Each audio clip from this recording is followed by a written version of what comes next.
మీ మౌల్వీ సాహెబ్ తన హృదయాంతరంగంలో నాకు స్థానాన్ని కల్పించారో లేదో నాకు తెలియదు.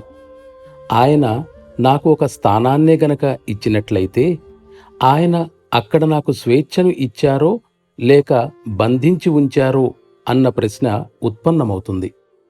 నాకు స్వేచ్ఛ ఇచ్చినప్పుడు మాత్రమే అతనికి ఎంతో కొంత మేలు చేయగలుగుతాను.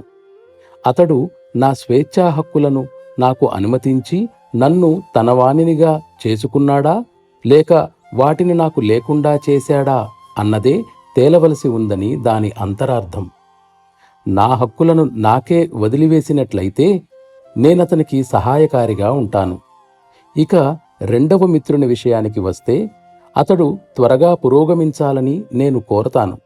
కాని వాస్తవం ఏమిటంటే, అతడు తన ఆధ్యాత్మిక దేవాలయాన్ని సంశయమనే ఇసుక పునాదిపై నిర్మించాలనుకుంటున్నాడు. సంశయమే తత్వశాస్త్రానికి జీవసారం.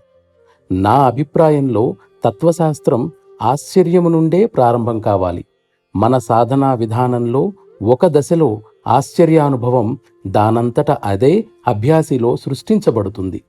నేనా స్థితిలో అనేక సంవత్సరాలు ఉన్నాను.